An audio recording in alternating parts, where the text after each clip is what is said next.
Your Humanities Half Hour is brought to you by the Northern Marianas Humanities Council.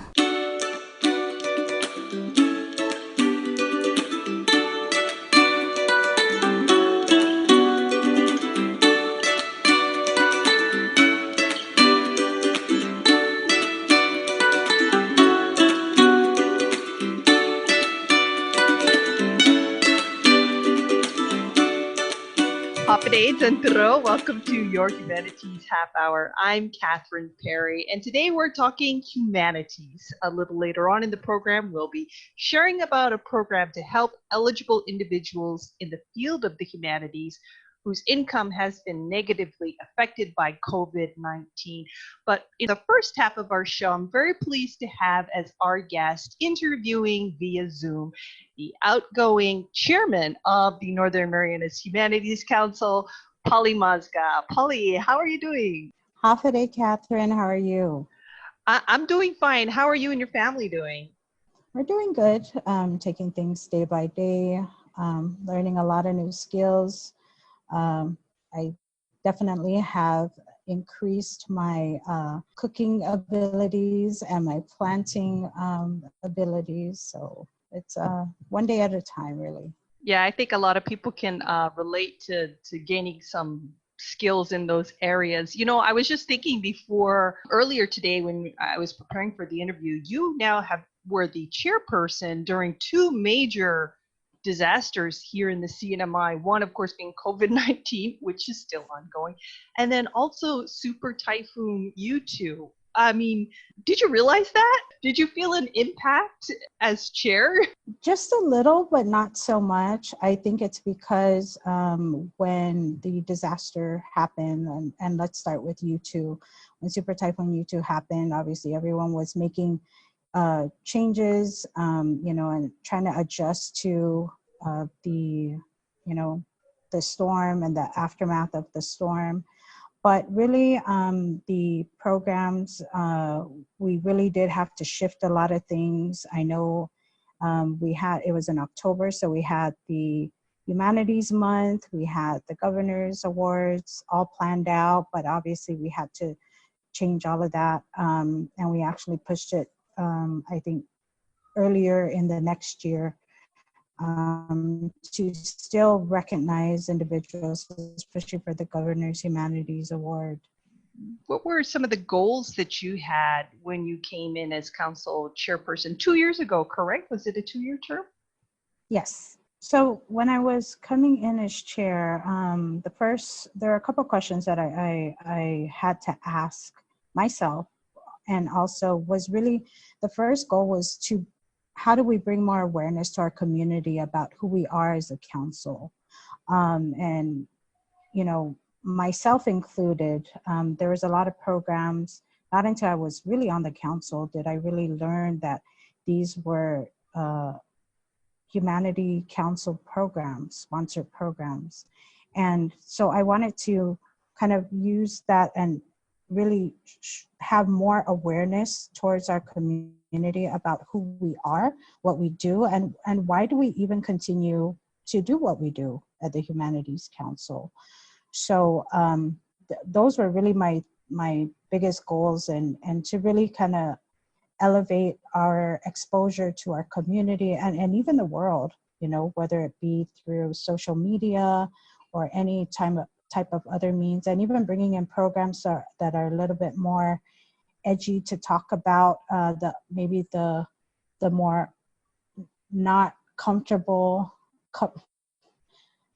maybe bringing in the programs that are not as comfortable to openly discuss, but having that safe space to discuss it through the Humanities Council. Those are kind of the goals that I was kind of aiming for. So what would you say were the major projects or those closest to your heart during your tenure, and do you feel that you were able to accomplish your goals, and how well were you able to accomplish them? Of course, with the understanding that there are 11 other people on the board, so it wasn't completely up to you. I think one of the probably the most significant programs that was the first time we've ever done on the council was when we had Pride Talks in June 2019. This is where we invited people to come to the movies, and they were able to watch Boy Erased. And then we had a small panel of individuals from the church, healthcare, and just individuals that have gone through the coming out and expressing themselves as LGBTQ. It was a very, it was an eye opener, but it was also a very good discussion with the panel. It started to get a little bit heavy towards the end, meaning, everyone is expressing strongly their views of LGBTQ, but for the most part, I think it went well. Everyone received it well, and they were actually looking forward to this year, to having something this year. And I'm hoping that despite the pandemic, I'm hoping that we can actually have something put together.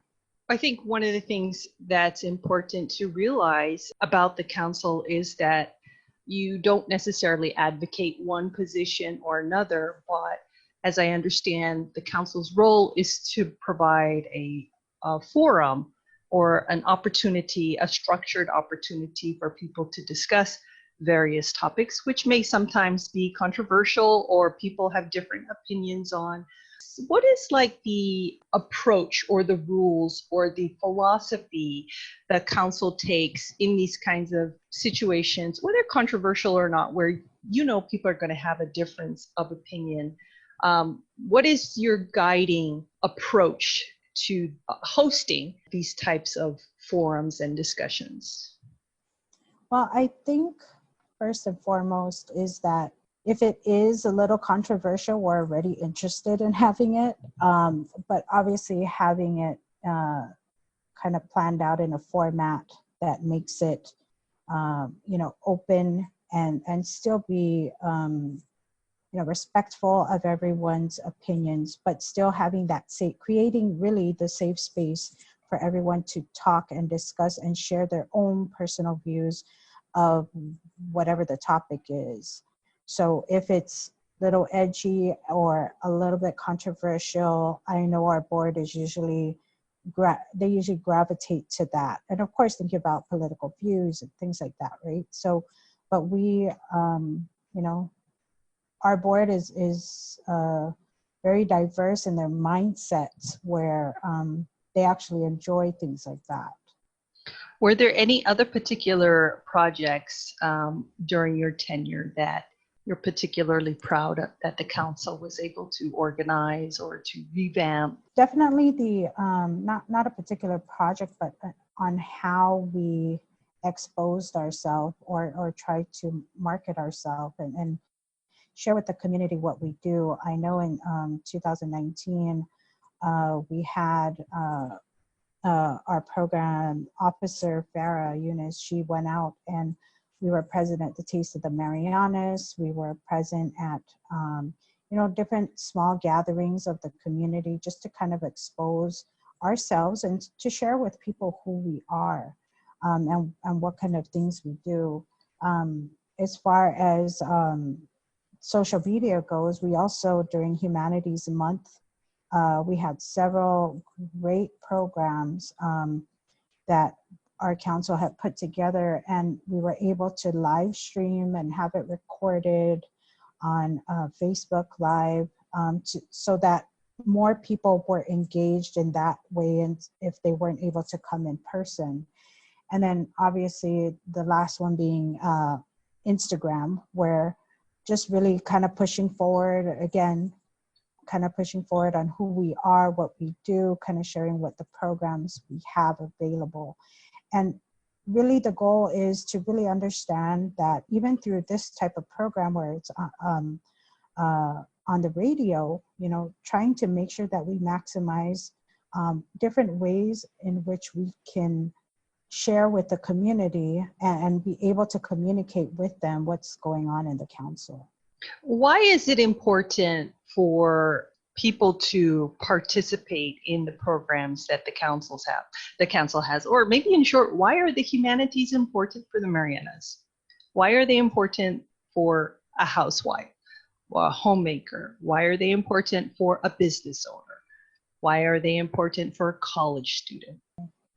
Well, one program particularly, I think that the answer to that would really be impact. For example, we have the junior high mock trial as one of our programs. And, when students actually go through that program, then they understand, obviously how it is to be in the courtroom, what the rules are. And then later on, giving them the confidence to do public speaking, giving them the confidence to even major as in law. And I actually spoke to, in our recent junior mock trial, I spoke to some of the attendees that were there, and they were saying that that they became a lawyer because they started off as being part of the junior high mock trial program, which shows a No really big impact way. that, yeah, Wow. or some students even said it gave me a little bit more confidence to speak in public because I was very shy. But, obviously if you're an attorney, you have to, have confidence in how you speak and, speaking in front of people. So, it's important in different ways where, and you may not realize, but it may impact you. You may not even know the information, right? Like about culture. So really it's to enhance your awareness, to understand, the different experiences that maybe other cultures go through, understanding the historical history or the history behind different cultures. So I think it's important. Humanities is important all around because it just covers a large area that's it's so diverse. It's not one thing. And I know there's a misconception that when you think of humanities, you think, oh, only historical scholars and culture, and that's it. But it's really beyond that. I think what was really nice to see was in November of 2019, the Pacific Councils, including our council, hosted the annual conference for the humanities in Hawaii. And that was one way that we were able to share with a lot of the attendees who we are as a Pacific, not just ourselves, but Hawaii, Samoa, and Guam, to kind of show them what we do as a council. I hadn't realized the Northern Marianas Humanities Council had also been a co-sponsor of that conference. So that's wonderful. I can't imagine anybody being a leader in any area of the humanities for 2 years without, I would say, especially the council, without it having some kind of personal impact on them. How would you feel your experience as chairwoman has impacted you or changed you at all? This being a part of the Humanities Council, actually, this is one of my favorite boards to be on. I also serve on other boards, but this is one of my favorite boards to be on because it's outside of the realm of, I guess, my comfort zone. So my Really? background is in human resources. So I've been on different boards or something relating to HR, but this is very different, which every day makes it even more amazing, because I learn something new every day. So as far as how has it impacted me, it has really made a really positive impact because I have so much more. I had appreciation for humanities before, but even so much more now because of being involved in the board. Well, you have a new board of officers, I understand, as of a week ago or so. So who are the new officers and what's ahead for the council? So the new officers are Robert Torres, the attorney. He is our chairman. And then our vice chair is Isa Ariola. And our secretary treasurer is Tracy Guerrero. what lies ahead. I know Robert has already started sharing with the council some ideas, programming ideas that he would like to pursue. And so that's great. He's already hit the ground running. And I know he has always been, he was a board member before with the council, and he's come back, and so it's great to have him kind of at the helm of the council. It would be appropriate to say thank you for your leadership over the last couple years. And I would definitely agree that one of your goals of exposing the council more to the community has been reached. I know from my work with the radio show, there's more publicity going on. And if people are interested in following on Facebook or YouTube, they can find us under Northern Marianas Humanities Council. But honestly, I'm not much on Instagram. Would you happen to know how they can find us on Instagram? Well, if you are not following us on Instagram, you need to be following us. We are at 670 Humanities, and yeah, so we're constantly, especially during this pandemic, we've been using a lot of our, trying to push out information. I know you're going to be talking to Leo about the grant, so that kind of information is being shared through all platforms, social media platforms that we have. Any final thoughts before we go? Please continue to support the Humanities Council.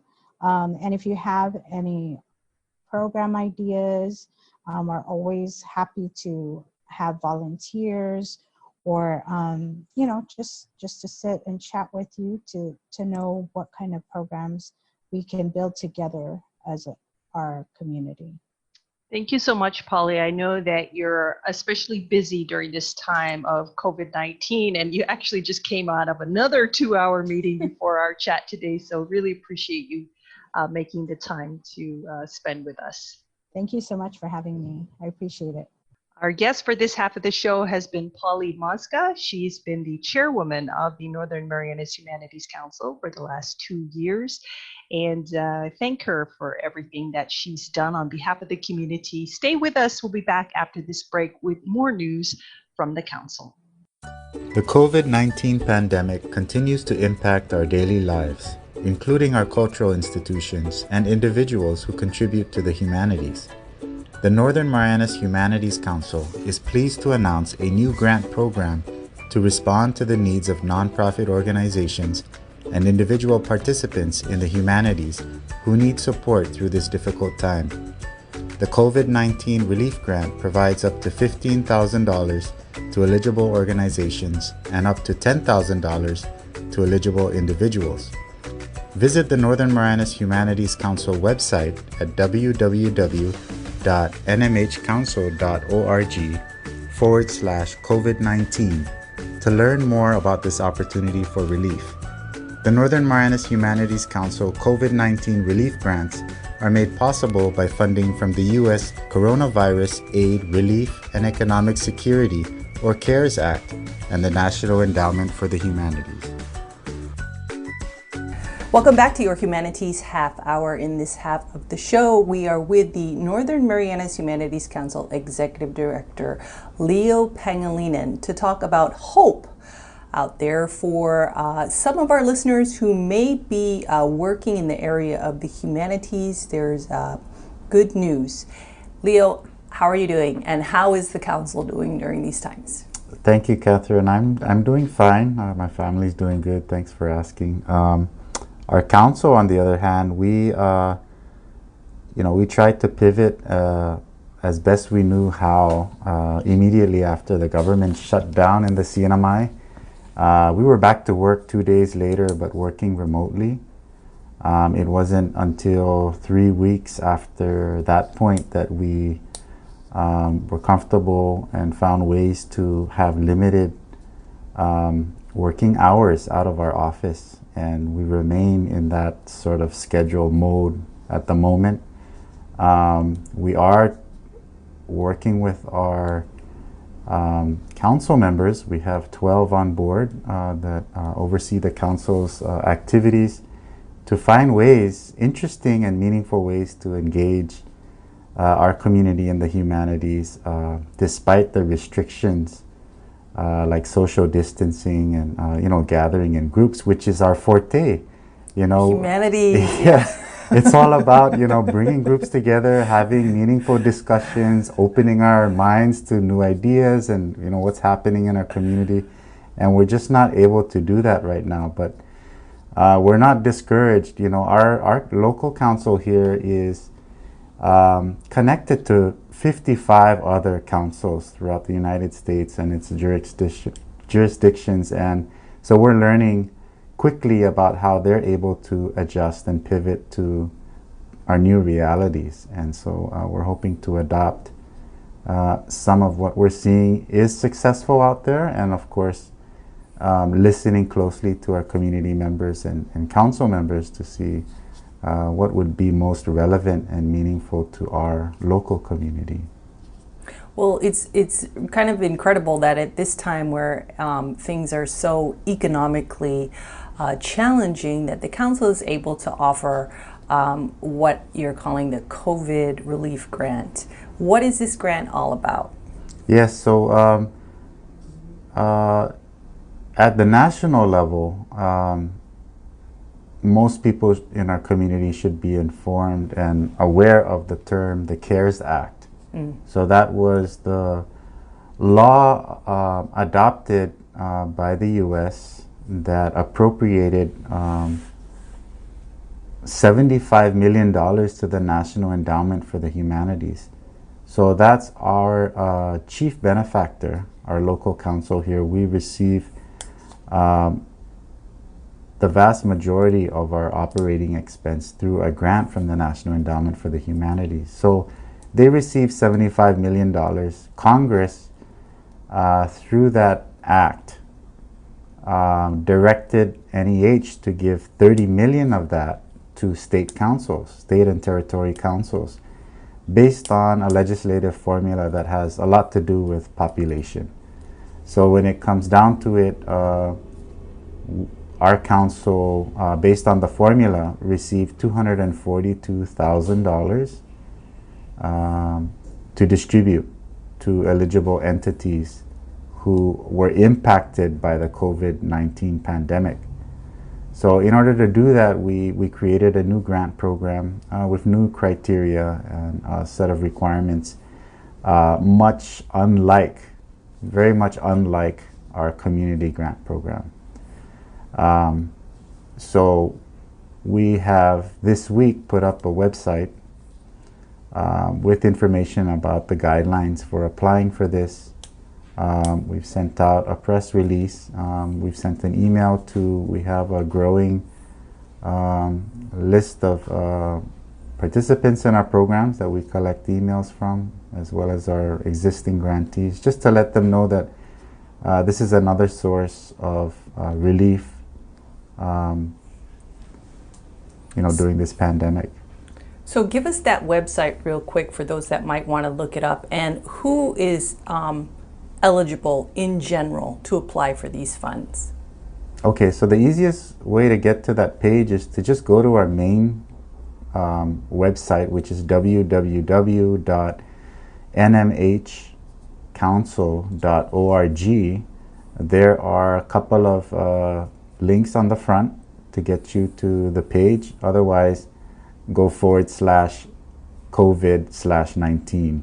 So nmhcouncil.org, and then look for the link to this page. Generally, who can apply for this grant? So we're making this grant available to both organizations and individuals. This is fairly unique. There's only one other state council out there that is giving these funds to individuals, and that is the California Humanities that I know of. So anyway, in terms of organizations, it must be a CNMI-based nonprofit organization or a museum or library based in the CNMI. They must demonstrate through questions in the application their need for resources. They need to show how it would help mitigate the impact of COVID-19 on their operations. In general, the organization seeking support must also show that they support activities that provide public humanities-based programs. So it may not be their core mission to offer humanities-based programs, but we want to know that they do some work in the humanities. So that's a criteria.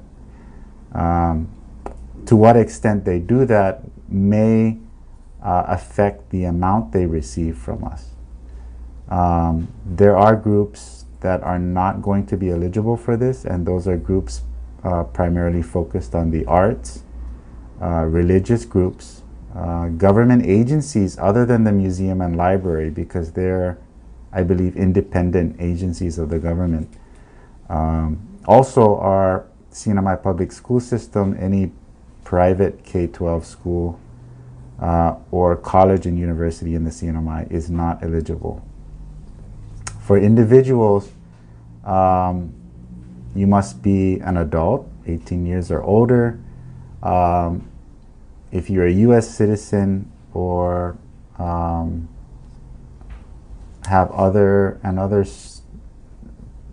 a permanent resident status in the U.S., then we want you to demonstrate that you've lived in the CNMI for at least a year prior to applying.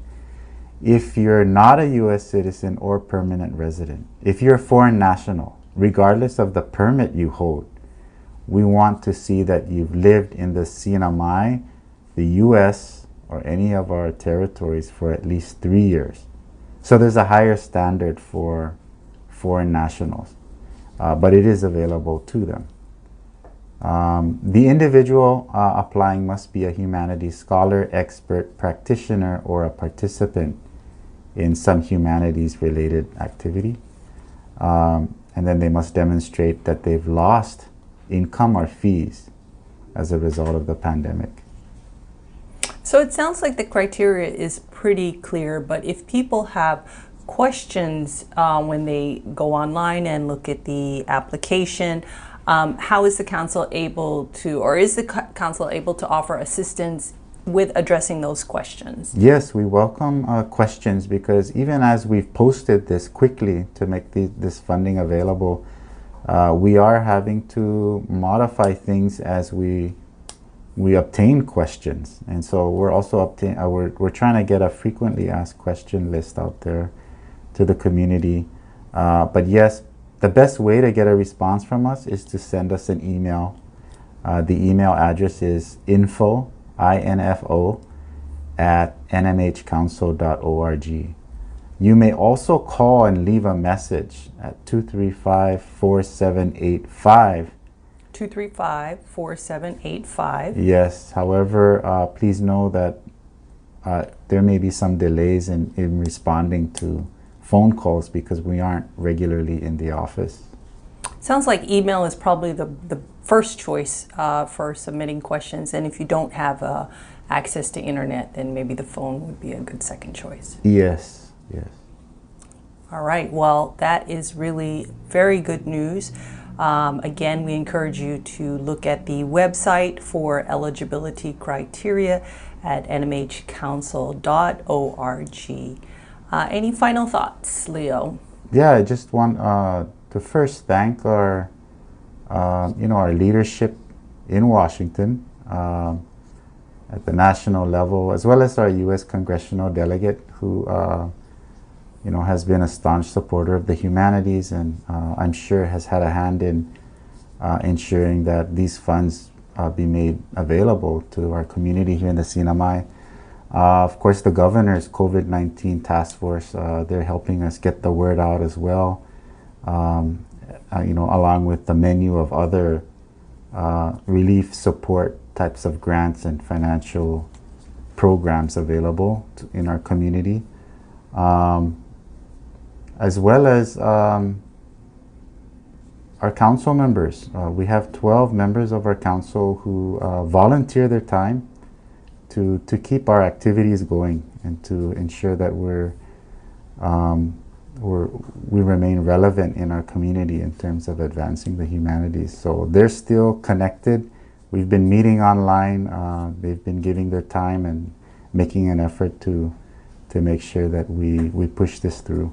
All right, so once again, if you'd like more information on the COVID-19 relief grant from the Humanities Council, please visit their website.